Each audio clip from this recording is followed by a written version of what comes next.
Tengo una paciente, llamémosla María.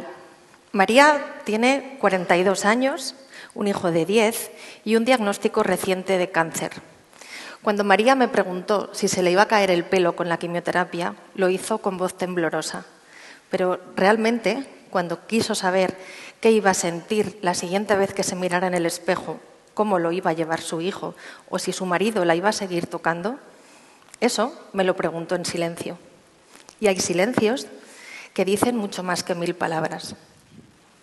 Miren, yo llevo toda mi vida profesional como oncóloga viendo analíticas, escáner, mamografías, porque yo pensaba que era ahí donde estaba la esencia, en los resultados, en el tamaño del tumor, en las curvas de supervivencia, hasta que entendí que hay muchas cosas que no salen en las gráficas.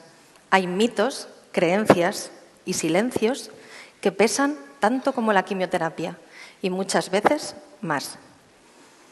Uno de esos mitos es el del cáncer rosa, ese cáncer que inunda las campañas de lazos, de sonrisas y de eslóganes de lucha. Ese cáncer amable, hasta que parece inofensivo. Bueno, pues dicen mis pacientes que nada más lejos de la realidad, que el cáncer de mama no es rosa, que es un marrón muy grande, que es miedo en la mirada, que son cicatrices en la piel, que es una mujer preguntándose qué sentirá la primera vez que se vea desnuda. Pero los mitos no solo existen en el cáncer, los mitos también rodean al sexo y no me digan que no, que seguro que conocen alguno de estos. Que si los hombres siempre tienen ganas, que si el sexo en la edad avanzada ya no es importante, que si las mujeres por definición siempre tenemos menos deseo que los hombres, o el de toda la vida, que el tamaño del pene es lo más importante para la gratificación y placer de una mujer. Venga ya. Pero bueno, hoy vengo a contarles uno un poco menos conocido. Hay sociedades como los Mae Enga en Nueva Guinea que le tienen tanto miedo a la sexualidad femenina que son capaces de desfigurar su rostro con tal de que parezcan seres peligrosos, seductores pero dañinos, capaces de provocar enfermedades o muchas otras cosas si los hombres no controlan su contacto. O algunas culturas africanas que entienden la mutilación genital femenina como una forma de disminuir el apetito sexual de las mujeres jóvenes. ¿Qué me dicen de la menstruación? Histórica obsesión la de asociar suciedad, maldad e impureza con la menstruación. Parece una crónica completamente de locos, desde el Levítico hasta el hinduismo, pasando por el cristianismo de la Edad Media, cuando las mujeres, cuando tenían la regla, no las dejaban comulgar. Mucho más reciente es el mito de que a las mujeres no les dejaban ni tocar la carne ni ligar la mayonesa cuando tenían la regla, no sea que se les fuera a cortar. Pero en contraposición tenemos esa idea mística del semen, como dicen así en los libros sagrados del hinduismo, que si el semen es arrojado fuera del cuerpo de un hombre, ya esté dormido o despierto, había que cogerlo con las manos, untárselo en el pecho, Dios mío, como forma de fortalecimiento, porque si el hombre perdía el semen, perdía la fuerza. O esa idea del semen como algo divino, porque en él y no en la mujer estaba la capacidad de dar una nueva vida. Fijaos lo que decía Fichte, un filósofo alemán del siglo XVIII, que si las mujeres sentían el impulso de dejarse llevar por su deseo sexual, no podían ceder, porque realmente su impulso estaba para satisfacer al hombre. ¿O qué me dicen del Génesis, el primer libro del Antiguo Testamento de la Biblia, que dice algo así como: abandonará el hombre a su padre y a su madre para unirse a una mujer en un único ser? Y digo yo, solo no se podía quedar, ¿no? No sea que se vaya a morir de hambre o que no tuviera quien le planchara la ropa. Pero bueno, volviendo un poco a mi profesión.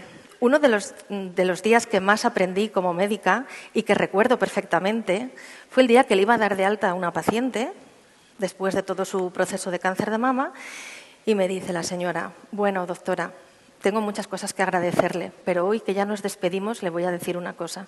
Usted siempre me ha caído mal. aquello me cayó como un jarro de agua fría. Os lo juro que esto es verídico, esto me pasó de verdad. Me cayó como un jarro de agua fría y ese día entendí otro de los mitos, el de que todo basta con curar. Bueno, pues cuidar de un paciente es muchísimo más difícil que eso y muchísimo más inmenso, mucho más grande. Cuidar de un paciente es hablar de sus preocupaciones, hablar de sus intimidades, de sus miedos, de todo aquello que le puede generar un problema. Y a veces no es cuestión de hablar, sino de respetar sus silencios. Es súper difícil hacerlo bien. Otro de los mitos es el del médico fuerte, el que todo lo sabe, el que nunca duda. Y yo ese también me lo creí, hasta que un día una paciente viene y me dice: oiga, doctora, cuando termine el tratamiento yo voy a volver a tener orgasmos. Y yo me quedé como diciendo, pero si esto no viene en los libros. Y yo, con cara de aparentar mucha seguridad, le dije: sí, hombre, sí, por supuesto que sí. Y me dijo: ya, pues menos mal, porque si no, vaya lío que vamos a montar con mi marido. Y la verdad es que las dos acabamos muertas de risa, porque en mi consulta, y aún así con todo, siempre hay espacio también para la risa. Y bueno, pues aunque yo la gran parte de mi tiempo la dedico a la asistencia habitual, hago también un poquito de investigación. Y la investigación también está llena de mitos. Uno muy frecuente es el de pensar que la ciencia avanza como en las pelis. Un científico loco se mete en un laboratorio, empieza a hacer mezclas y ¡zas!, aparece la cura milagrosa. Bueno, pues la realidad es mucho menos glamuroso que eso. La realidad son ensayos que fallan, reuniones a veces muy aburridas, burocracia, papeles y muchos cafés. Hay otros que creen que los investigadores se dedican a fabricar números y gráficas para ir a congresos y después publicar artículos que nunca nadie se va a leer. Bueno, pues la realidad es que detrás de cada ensayo hay una paciente que confía en ti. Hay una mujer que te regala una cosa inmensa, la posibilidad de que puedas aprender de su experiencia para que se puedan beneficiar otras pacientes que vengan detrás. Porque, como les decía antes, la ciencia no son solo números y gráficas. La ciencia es un acto de amor colectivo.